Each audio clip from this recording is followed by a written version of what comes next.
By the end of the year, I'm writing off millions of dollars. That's a mistake. I make money selling potatoes with people's pictures on them. It's a huge hit. You're dead to me, and you are, because I'm out. What's up, you guys? It's Graham here. So, as some of you know, one of my favorite series out there is from CNBC Make It called, wait for it, Millennial Money. But there's a problem with millennial money in that it's only millennials. So today we got our first ever episode of, wait for it, Boomer Bucks with none other than Kevin O'Leary from Shark Tank. So I'm about to snap my fingers and he is going to appear right here next to me. So with that said, smash the like button and let's begin now. So we're gonna be flipping this around a little bit. We did a millennial money on me, but now we're gonna be doing somewhat of a millennial money on you. Where would you say, first of all, you spend the most of your time living? I have multiple homes around the world. I have one in Switzerland, one in Miami, one in Boston, one in Toronto, Canada. I try and have a home in any city I'm at for more than 60 days. So that's sort of how it works. So I have I don't have to travel with stuff, and I prefer not to have mortgages on them. So I either rent or buy for cash, just so I don't have to worry about it. So why did you start making YouTube videos? I mean, as you know, you've built a big franchise. I can help my Shark Tank companies with my YouTube channel. That was the idea, and I do now. Yeah. And so I started in earnest maybe 8 months ago, and we had like 11,000, and now we have 270 something thousand. So I'm on my way to the million. And it's actually working. It's I do a lot of I enjoy the community. One, B, I always feature a Shark Tank company, and I'm totally transparent, saying I invested in this company, and it's a great, as you know, feedback mechanism. You can try ideas and say, what do you guys think, and then read what they say, because they're very transparent and honest. And maybe I do that deal, maybe I don't, that kind of thing. How many hours a day do you think you work? 10 hours a day. I get up before anybody else in my family. Usually around 4:30, 5 o'clock, and I finish at 10 at night. And I take breaks, but that's the one beef my wife has with me. You're always working, and I say, yeah, but this is who I am. I mean, I really enjoy what I do, and so, but I work a lot. But don't ever think that you can just say, oh, I'm now worth 50 million, I'm going to stop working. It never doesn't work that way. Do you believe there's such a thing as work-life balance? No, I don't buy that. And I tell my entrepreneurs, if you're going to take that life and you want to be an entrepreneur and build a company, there is no work-life balance. You sacrifice your personal life to pay for freedom later in life. When you're young and you're working, 10, 12, 14 hours a day, you're giving up the soccer game if you have kids, you're giving up the picnic and all that stuff, but you're doing it so that when you're in your 50s and 60s, you choose to do whatever you like. Now, I retired for 3 years, and my mandate for that 36-month period was to visit every beach on earth. Every beach that was legendary. In Cambodia, in Cyprus, in Tunisia, I hit them all. I got really bored. Has it impacted your family and your relationships to be able to work so much? I would say yes. I don't think I have as close a relationship with my kids that I would have had I been a stay-at-home father, because I was gone all around the world during the learning company days. My big liquidity event was selling the learning company for $4.2 billion. I've done many deals since then, but nothing ever as big as that one, because I don't wish to take that much risk anymore. Do you have any regrets, though, spending so much time working? Because I feel like I'm in a very similar spot where I love working. I think you have a different issue now that you face where you are in the continuum of life. You're not married, you don't have any kids, and so you have to decide, are you going to take that journey? And I would argue it's worth taking. The regret I have is I wish I'd had kids earlier, but that was never going to happen because I was working so hard at that time. The challenge you're going to have, and I say this to anybody in your situation, is when you get married, to whom? Do they understand who you are? Because if you don't have a partner that understands working 15 hours a day, you're going to get divorced. What I learned about being in the wedding industry is 50% of marriages end within 7 years. Not for infidelity, financial. It's one side is outspending the other and doesn't respect how hard it is to make money, and they break up because of financial stress.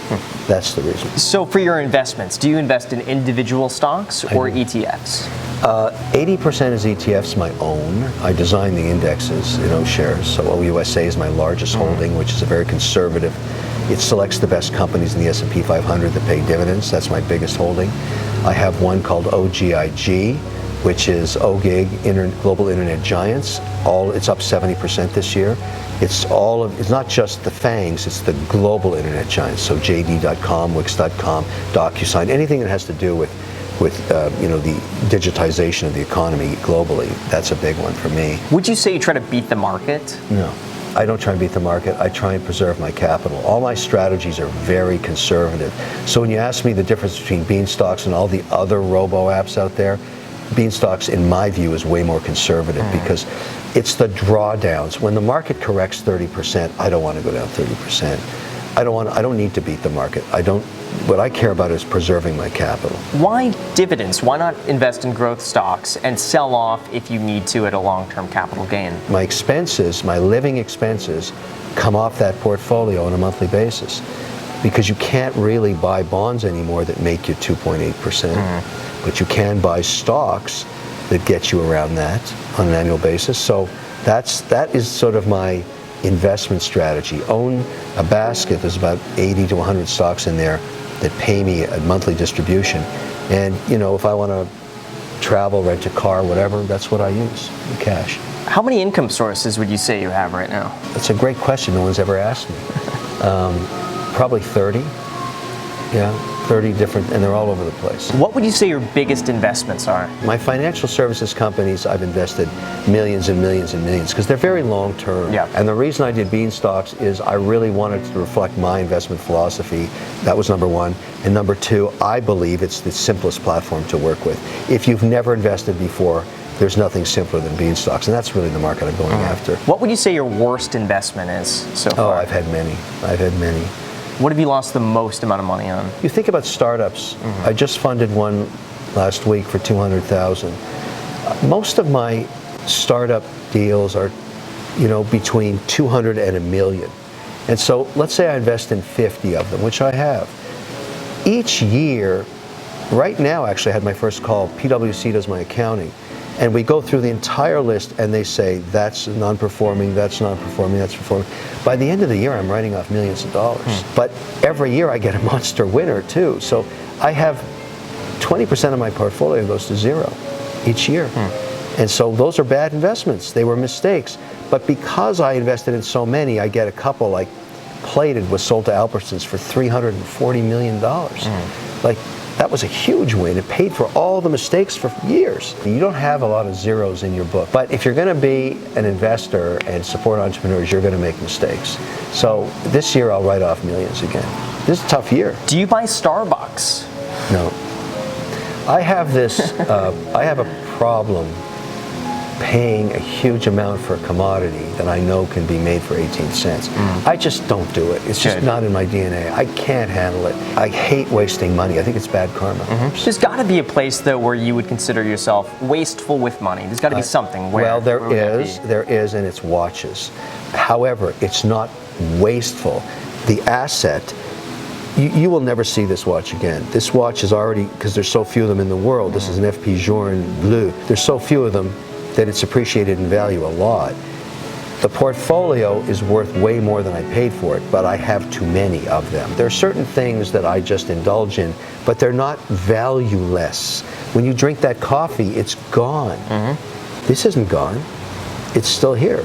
So I buy, my mother taught me, she used to say when she was a working girl, I'm gonna work for 2 years to buy a Chanel jacket.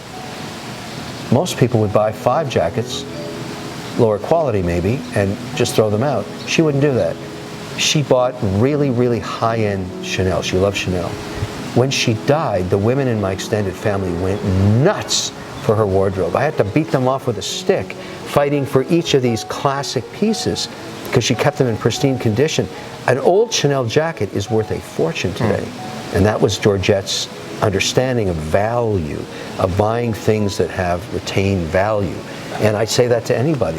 When you buy stuff that's consumable, that money's gone. It's ghost money. When you buy something like an FP Journe watch, even though I'll probably put it in my coffin when I die, but if I don't, it'll be worth to my son or my family a lot of money. This thing is appreciating in value. Do you feel comfortable talking about your income? My mother taught me something about net worth. Never boast about money. There's a concept called karma, because if you do, you won't have any. So I believe her. Really? Speaking of that, how much do you save every month? Would you say you have a set amount, a percentage that you try to save every month? So everything I buy, I ask myself, do I need this? Is this something I need? Now, if I need more production equipment, I buy it. If I need a new TV studio, I buy it. My expenditures tend to be really big ones for things that I can make money off of. I don't buy a lot of frivolous crap. I have a very basic outfit, for Shark Tank. I have 25 of the same suits, 25 shirts, 25 black ties. But you would say then you save more than you would spend every month. Yeah. By how much? 50%, 60%? Probably 50%. Okay. I don't think it's a good idea to spend all your income. I think it's a dumb idea. What percentage then would you say is personal from that, and what percentage is business? Well, that's the thing. I own all my businesses, and so I think of it as all personal. Like I own 100% of O'Leary Productions. It has a massive portfolio of companies in it. How many credit cards do you have? Probably 30. Yeah, that's a great question. Yeah, what would you say you use the most often? I think that's a very interesting question. No one's ever asked me. Let's count. Let's just count. Look at this. Let's just count. Let's see. 1, 2, 3, 4, 5, 6, 7, 8, 9. So that's 21, and I pay off every single one every month. So my credit score must be amazing. What are your thoughts on mainstream media? Do you think it's going to become eventually obsolete compared with social media? The value of mainstream media is the brand they've built. And I think for a guy like you who's obviously built a big platform on various social media platforms, start to think about the equity in your brand, because one bad posting can destroy you. I'm very conscious now of who I work with. We vet everybody, including you. You came out great, but I was introduced to CNBC to you. That's why I think mainstream matters, the brand matters. Do you think you're ever going to be content with where you are? No, I'm never content. I'm going to be working till the day I die. And wherever I go after that, I'll be working there too. So, I really enjoy what I do. That's the whole idea of being an entrepreneur, is to be able to do the things that you really want to do. What is your advice for me? You're an advocate for financial literacy. You're an advocate for helping millennials, take the entrepreneurial journey. You're an advocate. So how your brand, now that you've got millions of followers, what you might want to consider is start doing advisory business. These companies have come to me and said, can we partner? And I looked at them and said, only if I become an investor. And it made sense. You could be doing that. But also, are you working as hard on the other platforms as you are on YouTube? No. That's a mistake. Why aren't you on LinkedIn? Why aren't you big on Instagram? Why aren't you doing stuff on Twitter? So, I don't think you're doing enough on social, actually. And it's again portfolio management. You're over-concentrated on one platform.